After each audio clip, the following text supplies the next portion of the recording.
고질적 눈질환 치료 2차 방편 각막 혼탁에 대해서 설명을 드리겠습니다.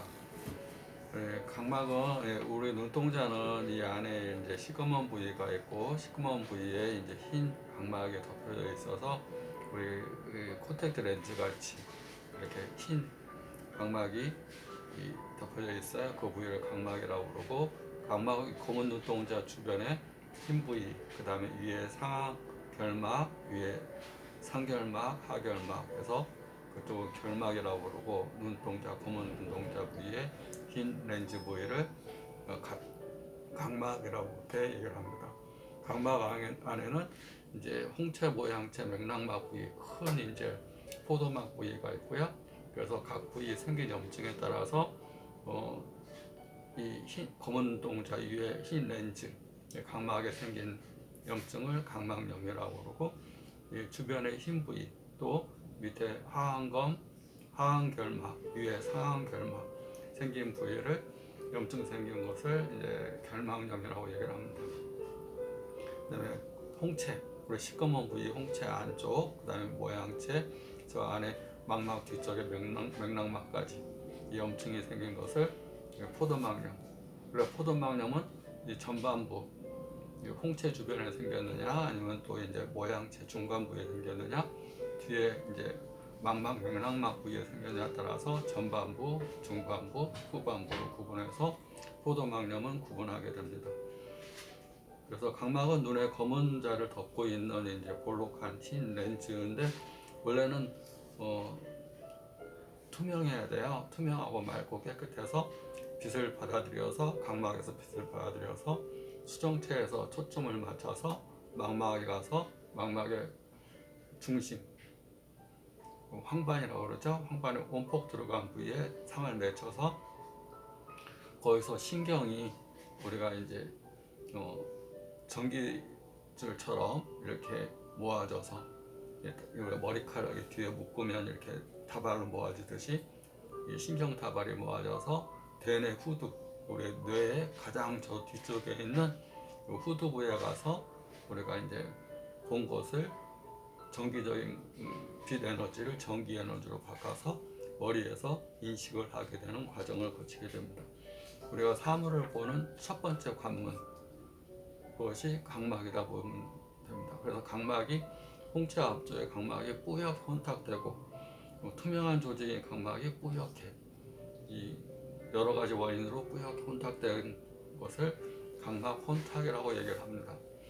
각막 혼탁의 큰 원인은 각막 외상이나 창상, 어디 찔르거나 다치거나 또 콘택트 렌즈 갈아 끼다가 상처가 나거나 또 우리 헤르페스 각막염, 우리 이제 면역 기능이 많이 떨어지면서 헐고 상처나고 이런 헤르페스 각막염에 걸리거나 또 수포성 각막염, 각막에 수포성 각막염이 생기거나 저번 시간에 얘기한 알러지성 결막염, 결막염이 급성이 있고 만성이 있고 급성은 봄, 가을, 꽃가루 먼지 알러지 이런 계절성 또는 이런 경증이 있는가 하면 그것이 만성적으로 반복돼서 증식성 변화를 가져오는, 항상 증식, 비증식으로 나누는데 비증식은 신생혈관이 생기지 않은 걸 비증식이라고 그러고요. 신생혈관, 순환이 안 돼서 혈관이 막히게 되면 조직이 살아나기 위해서 주변에 있는 모세포에서 신생혈관을 만드는 과정. 신생혈관은 그런데 약해서 잘 터지고 출혈을 유발해서 조직에 더 큰 손상을 가져오는 과정. 신생혈관이 만들어지는 것을 증식성 변화라고 그러는데 그 증식성 변화가 각막이나 결막에 오게 되면 이런 각막 혼탁의 큰 원인이 되게 됩니다. 그래서 알러지 또는 아토피성 결막염, 또 자외선의 심한 노출, 또 안구 건조가 심한 경우 또 병이 발전돼서 그렇게 되고요. 우리 이제 칼라 렌즈, 딱딱한 하드 렌즈 이런 걸 갈아 끼다가 상처를 입혀서 각막에 왜냐면 렌즈라는 것은 각막에 이렇게 하나의 또 렌즈를 씌우는 거니까 각막에 손상이 잘 올 수가 있습니다. 이런 것을 실수로 또는 이렇게 너무 오랫동안 껴서 각막에 염증을 생기게 할 수가 있어요. 그 다음에 라섹 수술, 우리가 이제 그 각막에서 받아들인 빛이 망막 중심인 황반에 상을 맺히는 것을 정시라고 그러는데, 정상적인 시력은 망막의 딱 중심에 맺혀져야 되는데, 고도근시가 되면 이 눈동자가 커지면서, 정상인보다 눈동자가 커지면서 상이 망막 중심에 맺히지 않고 이 앞쪽에 맺히게 됩니다. 그러면 앞쪽에 맺히는 것을 이쪽 망막에 맺히게 하려면 각막을 좀 깎아내 가지고 오목 렌즈를 만드는 거죠. 볼록 렌즈는 원시에 우리 돋보기라는 것은 볼록 렌즈고요. 오목 렌즈를 만들어서 상이 여기 맺히는 것을, 여기 앞쪽에 망막보다 앞에 맺히는 것을 오목 렌즈를 만들어서 이 망막 쪽에 딱 맺힐 수 있게끔. 근데 고도근시가 되면 근시 정도가 더 심하니까 그만큼 안구가 크다는 얘기죠. 크면 깎아 들어가는 면적, 오목 렌즈를 만드는 면적도 커지겠죠.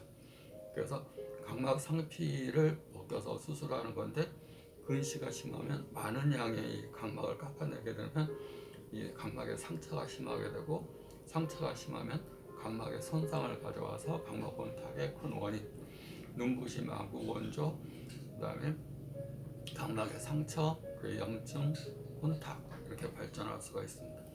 고도근시는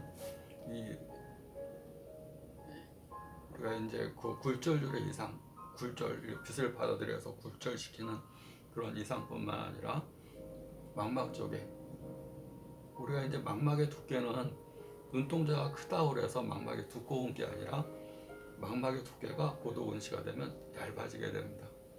망막은 벽지와 같은 건데, 벽지가 일정한 두께로 있어야 되는데 이게 너무 이렇게 동자가 크다 보면 얇아지니까 잘 찢어질 수가 있고 박리될 수가 있고, 또 백내장, 녹내장, 망막 질환의 큰 원인이 고도근시에서 올 수가 있습니다.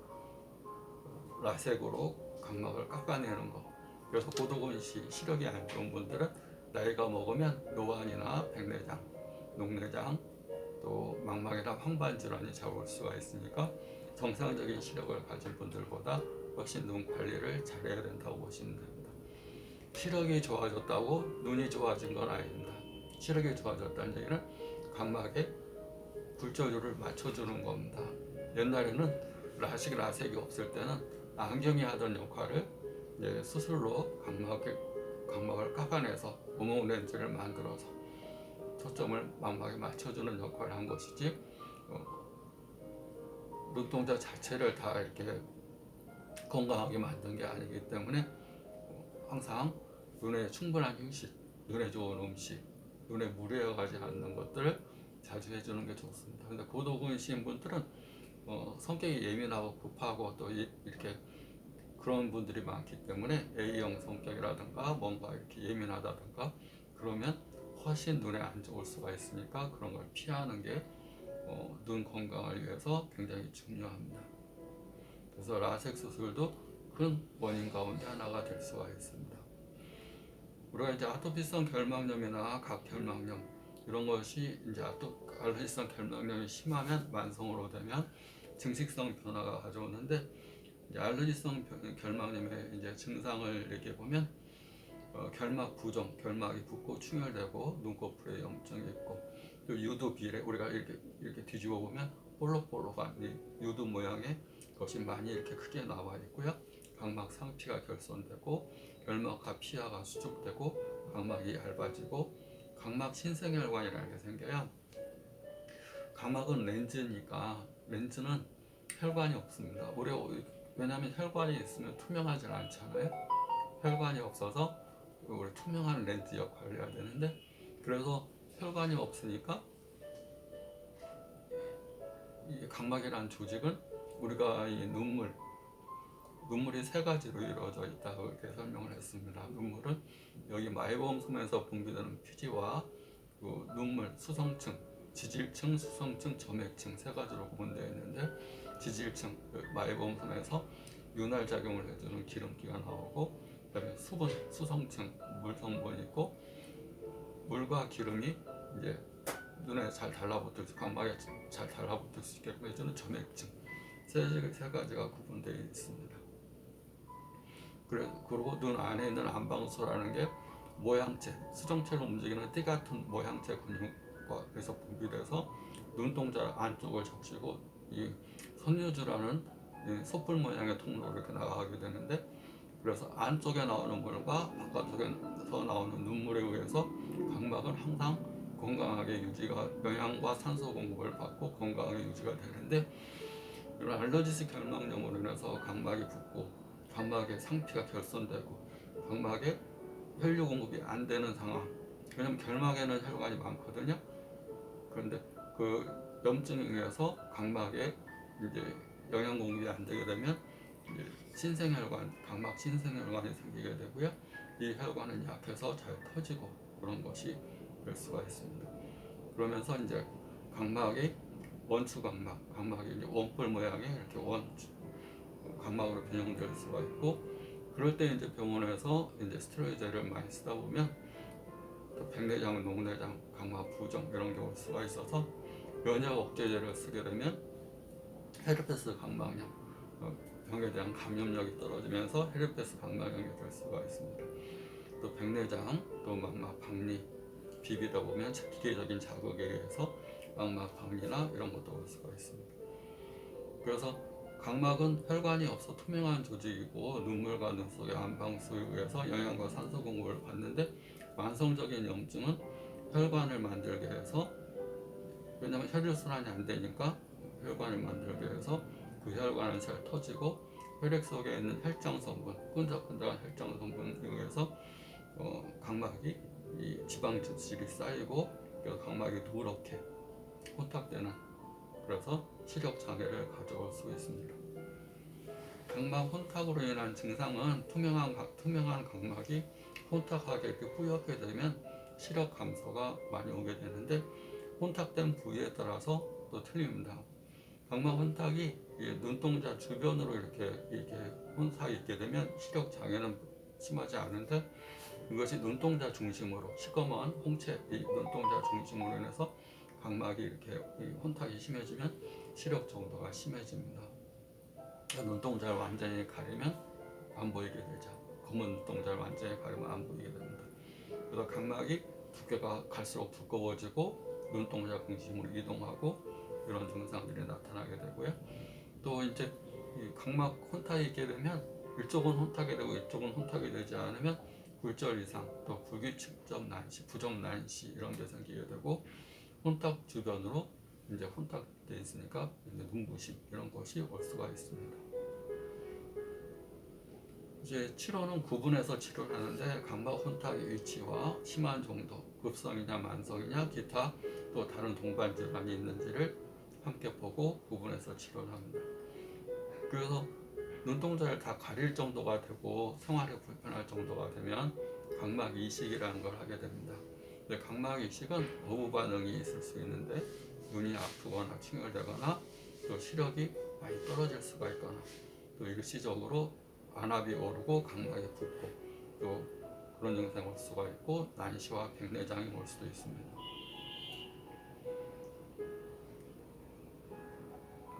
각막 이식까지, 그러니까 각막 이식하고 오시는 분도 많습니다. 각막 이식하고 불편해서 또 오시는 분도 있고요.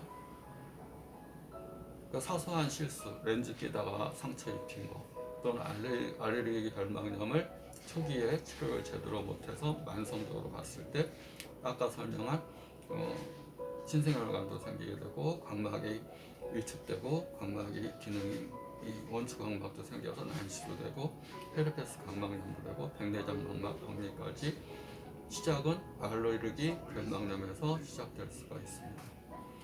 여기 이제 한방 치료는 간화치성 각결막염일 때는 용담상한탕, 급할 때는 용담상한탕, 만성화로 혼탁이 이루어지면 석결명산을 쓰고요. 눈은 충혈되고 눈부심 각막 혼탁이 있고 그럴 때는 치자승기탕, 간열 부족 시력 저하가 있을 때는 사물투회탕에 사물부자탕을 같이 합해서 쓰고요. 눈 통증, 눈 피로가 있을 때는 하고조산을 합해서 쓰고, 눈 외상이나 창상, 다치거나 그 후에 혼탁이 왔을 때는 혈부치호탕을 가감해서 씁니다. 병의 원인이 무엇이고 증상이 무엇인가에 따라서 구분해서 치료를 하면 각막 혼탁이 두꺼운 것이 많이 얇아지고 더 눈동자로 까만 눈동자로 더 자라나는 것을 막을 수가 있고 특히 이제 헤르페스 각막염으로 각막 혼탁이 심한 경우 반복 헤르페스라는 것은 면역 기능이 약해서 자꾸 반복되면서 눈에 이제 각막 혼탁이 올 수가 있는데 많이 좋아지고 또 진행을 막을 수도 있고 두꺼운 것을 얇게 할 수도 있고 불편한 증상도 많이 좋아지게 할 수가 있습니다. 각막 혼탁으로 불편한 경우 각막 이식까지 가지 않도록 치료를 잘 받아보시기 바랍니다. 감사합니다.